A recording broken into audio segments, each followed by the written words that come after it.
Hello my dear student, आपके अपने channel Shiv classes में आपका स्वागत है। तो आज हम जो सीरीज लेकर आए हैं उत्तर प्रदेश के 30 क्वेश्चंस जो बहुत ही इम्पोर्टेंट होंगे और एग्जाम के लिए तो समझो इतने इम्पोर्टेंट हैं कि यह किसी भी एग्जाम के लिए, चाहे वह यूपी पुलिस कांस्टेबल हो, यूपीएसआई हो, बैंक, एसएससी, रेलवे या फिर आरओ एआरओ फीसेस, सभी के लिए बहुत ही इंपॉर्टेंट क्वेश्चन होंगे। ओके दोस्तों, तो इसके पहले हमने कई सारे प्रैक्टिस सेट ऑलरेडी अपलोड कर चुके हैं। तो अगर अभी तक आपने नहीं देखा है तो आप उनको प्लेलिस्ट में जाकर आप उनको वॉच कर सकते हैं। ओके, क्योंकि यह जो हमने सीरीज स्टार्ट किया है प्रैक्टिस सेट की, हमने काफ़ी रिसर्च के बाद ये क्वेश्चन को प्रिपेयर्ड किया है, तो यह आपके लिए बहुत ही उपयोगी साबित होंगे। और दोस्तों, आपको हार नहीं मानना है, लगे रहना है कंटिन्यू, क्योंकि सफलता तभी आपको मिलेगी जब आप हार्ड वर्क करने से पीछे नहीं हटेंगे। ओके, तो हम इसी के साथ स्टार्ट करते हैं ये महत्वपूर्ण सीरीज का। जो पहला क्वेश्चन है वह है कि भारत के कुल भौगोलिक क्षेत्रफल में उत्तर प्रदेश का कितना भौगोलिक प्रतिशत है। बहुत शानदार क्वेश्चन, बहुत ही इंपॉर्टेंट क्वेश्चन है। तो दोस्तों जानते हैं, ऑप्शन ए है 7.33%, option B 8.99%, option C 9.02%, option D 10.04%। Okay, तो दोस्तों इसका जो राइट आंसर होगा वह ऑप्शन नंबर ए होगा। तो इसके अलावा भी हम और समझ लेते हैं कि यह भारत के कुल भौगोलिक क्षेत्र में उत्तर प्रदेश का कितना भौगोलिक प्रतिशत है। बट अब हम ये जान लेते हैं कि उत्तर प्रदेश का कुल भौगोलिक क्षेत्र कितना है। तो यह उत्तराखंड विभाजन के बाद का क्षेत्रफल है। तो यह कितना है? 2,40,928 किलोमीटर स्क्वायर है। ठीक है। और अगर वहीं कभी कभी एग्जाम में ऐसा भी पूछ सकता है आपसे कि जब उत्तराखंड का विभाजन नहीं हुआ था तब उस टाइम पे उत्तर प्रदेश का कितना भौगोलिक क्षेत्रफल था। तो उस टाइम पे कितना था विभाजन के पूर्व? तो विभाजन के पूर्व जो क्षेत्रफल था वह 2,94,411 किलोमीटर स्क्वायर था। ठीक है, वर्ग किलोमीटर था। ओके, तो दोस्तों एग्जाम में यह भी पूछा जा सकता है क्षेत्रफल की दृष्टि से उत्तर प्रदेश का कौन सा स्थान है। तो दोस्तों यह आपको पता होना चाहिए कि यह चौथा, क्षेत्रफल के हिसाब से चौथा सबसे बड़ा राज्य है। ठीक है, चौथा सबसे बड़ा राज्य है। ओके, इसके बाद नेक्स्ट क्वेश्चन है कि उत्तर प्रदेश की सीमा रेखा भारत के कितने राज्यों से मिलती है। बहुत ही इंपॉर्टेंट क्वेश्चन है। ठीक है, तो कितने राज्यों से मिलती है सीमा रेखा? भारत के कितने राज्यों से मिलती है? ऑप्शन ए है 6, ऑप्शन बी 7 है, ऑप्शन सी 8 है, ऑप्शन डी 9 है। ओके, तो पता होना चाहिए कि उत्तर प्रदेश की जो सीमा रेखा है वह भारत के 8 राज्यों से होकर मिलती है। 8 राज्यों से मिलती है। तो वह कौन कौन से राज्य हैं? तो सबसे पहले देखते हैं ऊपर से, तो हिमाचल प्रदेश है।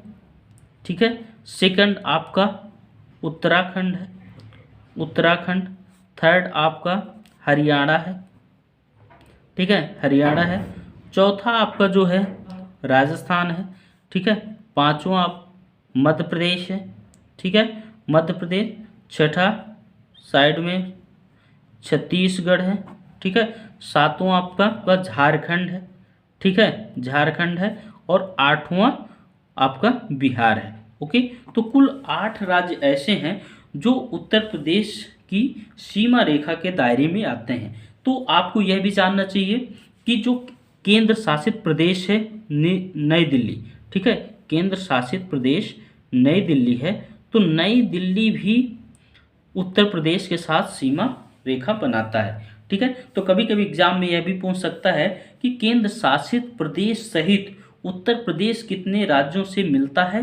तो यह 9 राज्य हो जाएंगे। ठीक है, अगर केंद्र शासित प्रदेश को भी इसमें शामिल किया जाएगा। ओके, बट अगर नहीं पूछता है तो ऐसे 8 राज्य हैं जो उत्तर प्रदेश के साथ सीमा रेखा निर्धारित करते हैं। ओके, इसके बाद नेक्स्ट क्वेश्चन है कि उत्तर प्रदेश राज्य का कौन सा जिला, उत्तर प्रदेश राज्य का कौन सा ऐसा जिला है जो नेपाल के साथ अपनी सीमा साझा नहीं करता है।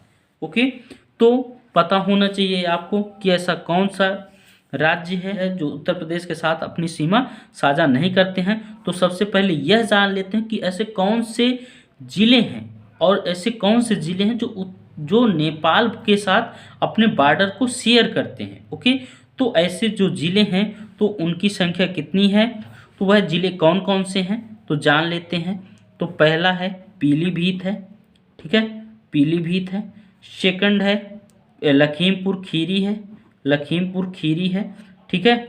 इसके बाद थर्ड है बहराइच है, ठीक है, बहराइच है। फोर्थ श्रावस्ती है, श्रावस्ती, ठीक है।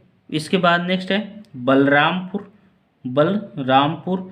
फिर और जाएंगे ईस्ट में तो सिद्धार्थ नगर मिलेगा आपका, सिद्धार्थ नगर। फिर लास्ट है जो आपका वह कौन सा है तो महाराजगंज है। ओके, लास्ट आपका महाराजगंज है, ठीक है। तो कुल ऐसे 7 जिले हैं जो नेपाल के साथ अपनी सीमा को साझा करते हैं, ठीक है। तो इसमें देखते हैं ऑप्शन में पीलीभीत है, श्रावस्ती है, सीतापुर है, महाराजगंज। ओके, तो इसमें ऑप्शन नंबर सी होगा सीतापुर। तो सीतापुर नेपाल के साथ सीमा को साझा नहीं करता है। ओके, इसके बाद नेक्स्ट क्वेश्चन है कि निम्नलिखित में से कौन सा जिला उत्तर प्रदेश के बुंदेलखंड क्षेत्र से संबंधित है। दोस्तों बहुत ही इंपॉर्टेंट है, में कई बार पूछे गए हैं, कई बार रिपीट हुए हैं, तो आपको ऐसे क्वेश्चन को बिल्कुल ध्यान में रखना है। ओके, तो जानते हैं कि बुंदेलखंड क्षेत्र से संबंधित है। Option A Fatehpur, option B Jaunpur, option C Mahoba है, ऑप्शन डी श्रावस्ती है। तो दोस्तों सबसे पहले तो जान लेते हैं कि बुंदेलखंड के कितने ऐसे जनपद आते हैं। तो बुंदेलखंड क्षेत्र में कुल ऐसे 7 जनपद आते हैं, 7 जनपद आते हैं, जिनका नाम है, पहला है झांसी है, ललितपुर है, ठीक है, ललितपुर है, ठीक है, जालौन है, जालौन है, जालौन, हमीरपुर, हमीरपुर, बांदा, महोबा, महोबा और चित्रकूट, ठीक है। तो ये 7 ऐसे जनपद हैं जो बुंदेलखंड क्षेत्र के अंतर्गत आते हैं। ओके, तो इसमें आपको पता होना चाहिए कि यह बुंदेलखंड क्षेत्र से कौन संबंधित है। तो फतेहपुर नहीं है, जौनपुर नहीं है, श्रावस्ती नहीं है, ऑप्शन नंबर सी होगा महोबा। ओके, इसके बाद नेक्स्ट क्वेश्चन है कि कब संयुक्त प्रांत का नाम बदलकर उत्तर प्रदेश किया गया था। 26 जनवरी 1950 को, ऑप्शन बी 24 जनवरी 1950 को, ऑप्शन सी 15 अगस्त 1950 को, ऑप्शन डी है 2 अगस्त 1950 को। बहुत ही इंपॉर्टेंट क्वेश्चन है दोस्तों, कई बार एग्जाम में पूछा गया है, तो आपको पता होना चाहिए कि कब संयुक्त प्रांत का नाम बदलकर उत्तर प्रदेश किया गया था। ओके, तो जो ऑप्शन नंबर होगा इसका बी होगा, 24 जनवरी 1950 को किया गया। तो उस टाइम पे अगर सीएम देखें तो कौन थे, तो वह गोविंद बल्लभ पंत थे। एग्जाम में पूछा जाता है कि जिस टाइम पे संयुक्त प्रांत का नाम बदलकर उत्तर प्रदेश किया गया, उस समय उत्तर प्रदेश के सीएम कौन थे, तो गोविंद बल्लभ पंत थे। ओके, और वो अगर देखा जाए तो उत्तर प्रदेश की स्थापना दिवस, तो उत्तर प्रदेश की स्थापना दिवस किस तिथि को मनाते हैं, तो पता होना चाहिए 24 जनवरी को, इसी डेट को मनाते हैं। ओके, इसी डेट को मनाते हैं। इसके बाद नेक्स्ट क्वेश्चन है कि उत्तर प्रदेश का निम्नलिखित में से कौन सा जिला क्षेत्रफल की दृष्टि से सबसे छोटा जिला है। वेरी इंपॉर्टेंट क्वेश्चन है, ठीक है। तो क्षेत्रफल की दृष्टि से सबसे छोटा जिला, ऑप्शन ए हमीरपुर है, नेक्स्ट ऑप्शन बी हरदोई है, या फिर हाथरस है, या फिर हापुड़ है। ओके, तो दोस्तों इसका राइट आंसर कौन सा होगा, आपको पता हो गया होगा कौन सा होगा। तो सब जान लेते हैं कि जो ऑप्शन नंबर डी है, तो हापुड़ ऐसा है जो क्षेत्रफल की दृष्टि से उत्तर प्रदेश का सबसे छोटा जिला है, ठीक है, जिसका कुल जो क्षेत्रफल है वह 660 किलोमीटर स्क्वायर है, ठीक है। वहीं अगर देखें कि सबसे बड़ा क्षेत्रफल की दृष्टि से सबसे बड़ा जिला कौन सा है, तो वह है लखीमपुर खीरी है। कौन है, लखीमपुर खीरी है, ठीक है, जिसका क्षेत्रफल है 7,680 किलोमीटर स्क्वायर। ठीक है। इसके बाद नेक्स्ट क्वेश्चन है कि उत्तर प्रदेश सरकार ने किस ऐतिहासिक स्मारक जुड़वा मछली, ठीक है, जुड़वा मछली का राज चिन्ह अंगीकार किया है? वेरी इंपॉर्टेंट क्वेश्चन है। Option A Buland Darwaza, option B Rumi Darwaza, option C Delhi gate है, option C Delhi gate, option D Lakhi Darwaza. Okay, तो वह ऑप्शन नंबर बी होगा, रूमी दरवाजा। तो दोस्तों बहुत ही इंपॉर्टेंट क्वेश्चन है, आप इनको अच्छे से आप देखने का प्रयास कीजिए और कोशिश करिए कि आप ज़्यादा से ज़्यादा इन क्वेश्चन को आप यहाँ से सॉल्व कर पाएँ, क्योंकि यह क्वेश्चन ऐसे हैं जो बिल्कुल आसानी से आपको मिलेंगे आपके अपने पेपर में। ओके, नेक्स्ट क्वेश्चन है कि उत्तर प्रदेश राज्य की चिन्ह में नहीं है, तो कौन सा नहीं है? मछलियाँ नहीं है, धनुष नहीं है, तीर नहीं है, मोर नहीं है। ओके, तो इसका जो राइट आंसर होगा तो वह कौन सा है? तो ऑप्शन नंबर डी मोर होगा। ओके, इसके बाद नेक्स्ट क्वेश्चन है कि सिराज ए हिंद के नाम से कौन सा नगर प्रसिद्ध है? तो उत्तर प्रदेश का ऐसा कौन सा नगर है जो सिराज ए हिंद के नाम से फेमस है? कानपुर या फिर लखनऊ है, जौनपुर या फिर वाराणसी है। ओके, तो ऑप्शन नंबर सी जौनपुर। तो जौनपुर जो है वह सिराज ए हिंद नगर के नाम से प्रसिद्ध है। ओके, इसके बाद नेक्स्ट क्वेश्चन है कि हिंदू तथा ईरानी वास्तुकला का सर्वप्रथम समन्वय हमें उत्तर प्रदेश किस इमारत में देखने को मिलता है? Option A Lal Qila, option B Taj Mahal, option C Panch Mahal, option C Jahangiri Mahal. तक कौन सी इमारत में देखने को मिलता है? तो इसका जो राइट आंसर होगा तो वह ऑप्शन नंबर सी पंचमहल में। ओके, इसके बाद नेक्स्ट क्वेश्चन है कि 1858 का महारानी विक्टोरिया का घोषणा पत्र कहाँ पढ़ा गया है?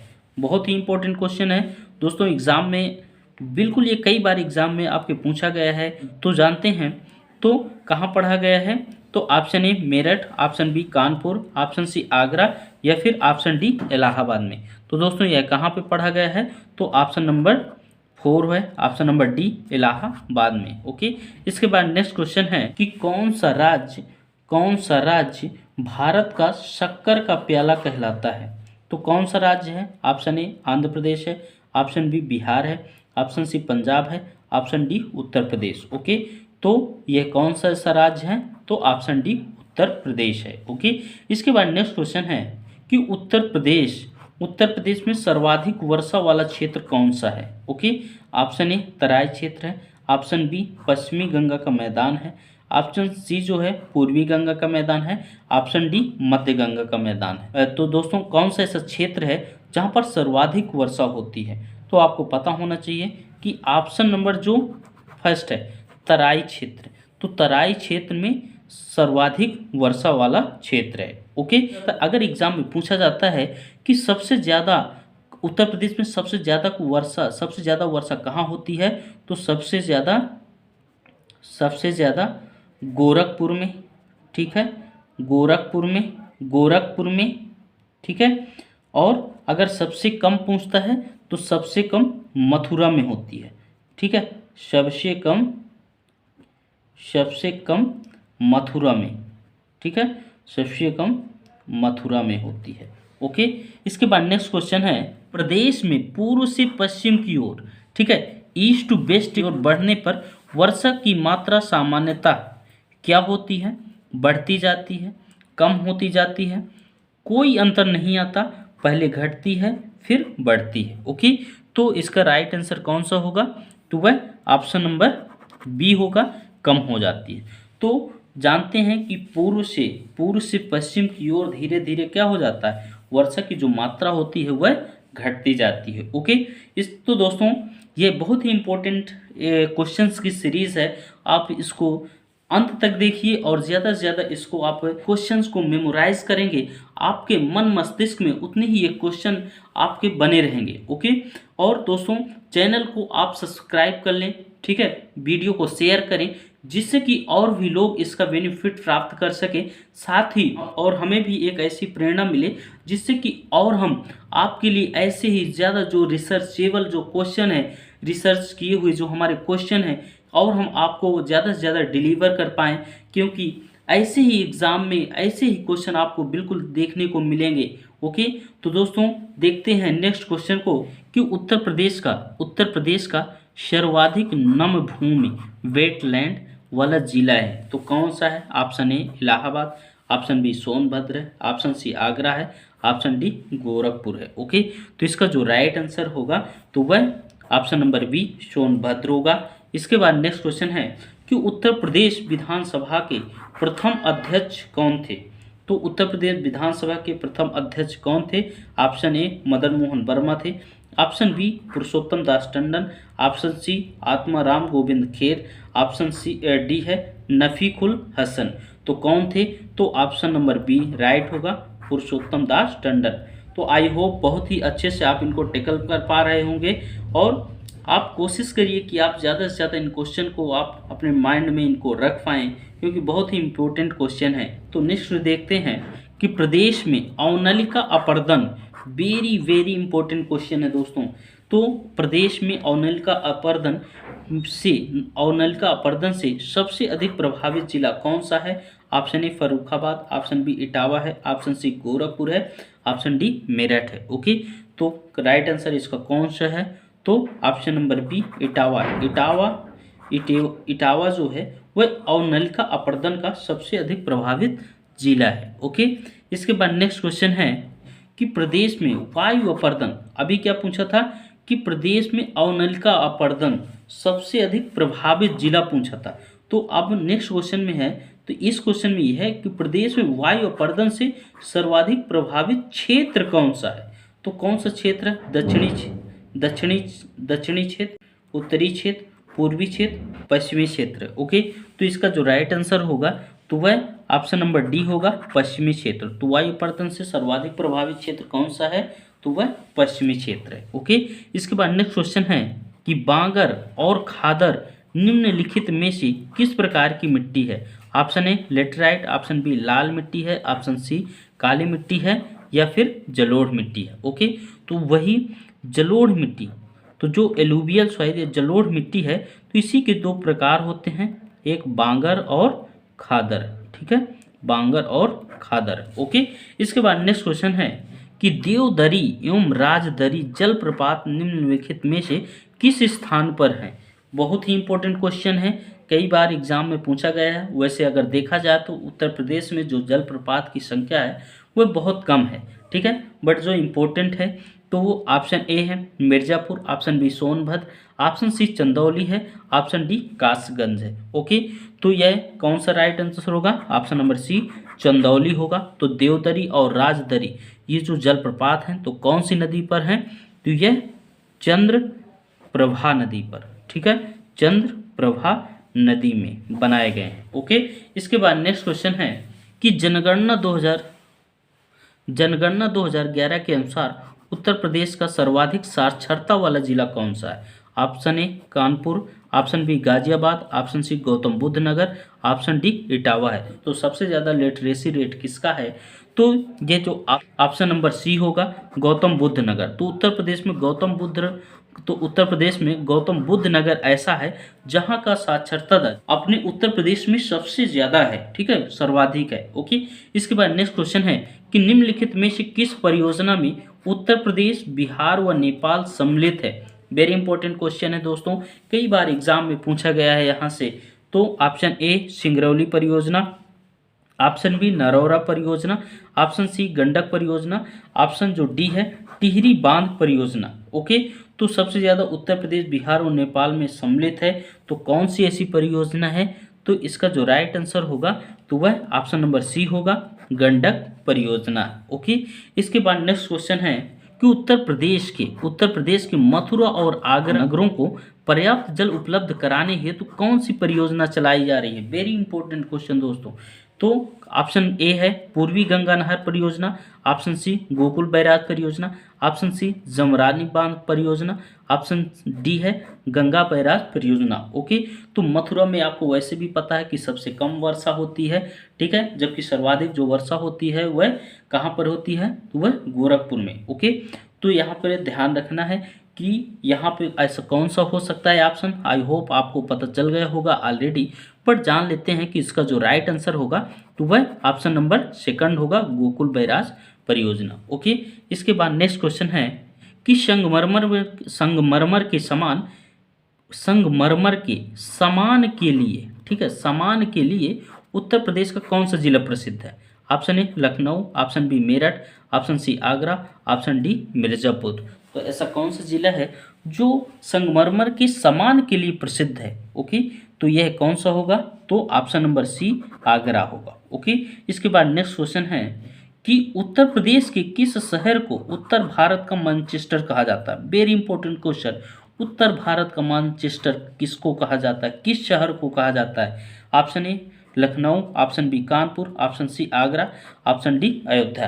तो किसको बोला जाता है दोस्तों, तो ये जो ऑप्शन होगा वह ऑप्शन नंबर बी होगा, कानपुर। तो उत्तर भारत का मैनचेस्टर कानपुर को कहा जाता है। अगर आपसे एग्जाम में पूछ ले कि भारत का मैनचेस्टर क्या होता है, मैनचेस्टर क्या होता है दोस्तों, तो मैनचेस्टर ऐसे जैसे सूती वस्त्र उद्योग हैं, जो फैक्ट्री जहाँ पर लगती हैं, ठीक है, औद्योगिक क्षेत्र है, तो उसको मैनचेस्टर बोला जाता है। ठीक है, जहाँ पे काटन मिल या फिर सूती वस्त्र उद्योग हैं उनको मैनचेस्टर बोला जाता है। तो भारत का अगर मैनचेस्टर देखा जाए तो भारत का मैनचेस्टर होता है तो अहमदाबाद को बोला जाता है। किसको बोला जाता है दोस्तों, अहमदाबाद को। ठीक है, वहीं अगर दक्षिण भारत का बोला जाए, दक्षिण भारत का मैनचेस्टर, तो दक्षिण भारत का कौन सा होगा, तो कोयम्बटूर होगा। क्या होगा, कोयम्बटूर होगा। ठीक है, कोयम्बटूर होगा। ओके, इसके बाद नेक्स्ट क्वेश्चन है कि उत्तर प्रदेश में सर्वाधिक गर्मी किस जिले में होती है। वेरी इंपॉर्टेंट क्वेश्चन है दोस्त, कई बार एग्जाम में पूछा गया हो, चाहे वह फिर यूपी पीसीएस का हो, आरओ का हो, ठीक है, या फिर इस वनडे एग्जाम हो, सभी में ये क्वेश्चन कई बार पूछा गया है। ओके, तो ऑप्शन ए कानपुर लखनऊ है, ऑप्शन बी कानपुर झांसी है, ऑप्शन सी आगरा झांसी है, ऑप्शन डी आगरा मथुरा है। ओके, तो इसका जो राइट आंसर होगा ऑप्शन नंबर सी आगरा और झांसी। ओके, इसके बाद नेक्स्ट क्वेश्चन है कि उत्तर प्रदेश का सबसे बड़ा वन्य जीव अभयारण्य कौन सा है। Option A Chandraprabha, option B Kishanpur, option C Hastinapur, option D Ranipur. Okay, तो यह कौन सा होगा, तो इसका जो राइट आंसर होगा तो वह ऑप्शन नंबर सी होगा, हस्तिनापुर। तो हस्तिनापुर उत्तर प्रदेश का सबसे बड़ा वन्य जीव अभयारण्य है। ओके, इसके बाद नेक्स्ट क्वेश्चन है कि प्रदेश का सबसे पूर्वी जिला कौन सा है। वेरी इंपॉर्टेंट क्वेश्चन है कि सबसे पूर्वी जिला कौन सा है। Option A Saharanpur, option B Sonbhadra है, ऑप्शन सी बलिया है, ऑप्शन डी शामली है। ओके, तो इसका जो राइट आंसर होगा तो वह होगा option number C Ballia. Ballia सबसे पूर्वी जिला है। ठीक है, तो अगर देखा जाए तो शामली जो है, शामली आपका सबसे पश्चिमी जिला है। वेरी इंपॉर्टेंट क्वेश्चन है, सबसे पश्चिमी जिला है। ठीक है, वहीं अगर देखा जाए तो सबसे उत्तरी जिला कौन सा है, तो वह होगा आपका सहारनपुर। तो यह होगा आपका उत्तरी जिला। ओके, अगर दक्षिणी जिला देखा जाए तो दक्षिणी कौन सा होगा दोस्तों, तो यह सोनभद्र। ठीक है, तो सोनभद्र जो है, ठीक है, सोनभद्र आपका दक्षिणी जिला होगा, उत्तर प्रदेश का सबसे दक्षिणी जिला है। ओके, इसके बाद नेक्स्ट क्वेश्चन है कि देश का तीसरा रेल कोच फैक्ट्री स्थापित किया गया है, तो कहाँ पे किया गया है। ऑप्शन ए अमेठी में, ऑप्शन बी रायबरेली में, ऑप्शन सी सुल्तानपुर में, ऑप्शन डी प्रतापगढ़ में। तो दोस्तों यह कहाँ पे रेल कोच फैक्ट्री स्थापित किया गया है, तो यह जो राइट आंसर होगा ऑप्शन नंबर बी रायबरेली में। ओके, इसके बाद लास्ट क्वेश्चन है और वेरी इंपॉर्टेंट क्वेश्चन है कि उत्तर प्रदेश का कौन सा जिला माचिस उद्योग के लिए जाना जाता है। माचिस या फिर आपसे पूछ सकता है दिया सलाई। ठीक है, दिया सलाई उद्योग के लिए। ओके, तो यह कौन सा जिला है ऐसा, तो ऑप्शन नंबर ए बरेली है, ऑप्शन बी कानपुर है, ऑप्शन सी आगरा है, ऑप्शन डी इलाहाबाद है। ओके, तो इसका जो राइट आंसर होगा तो आपको ऑलरेडी पता होगा कि ऑप्शन नंबर ए बरेली है। ओके, तो दोस्तों यह हमारे द्वारा कुछ जो बहुत ही रिसर्च के थ्रू ये 30 क्वेश्चंस की जो सीरीज़ बनाई गई है, ये बिल्कुल आपके लिए एक रामबाण साबित होगा। और दोस्तों आप इस चैनल को आप सब्सक्राइब कर लें और वीडियो को ज़्यादा से ज़्यादा शेयर करें ताकि और भी स्टूडेंट इसका यूज़ कर सकें। ठीक है दोस्तों, तो दोस्तों इसी के साथ मिलते हैं नेक्स्ट वीडियो में न्यू प्रैक्टिस सेट के साथ। तो दोस्तों मिलते हैं। जय हिंद, जय भारत, जय श्री राम।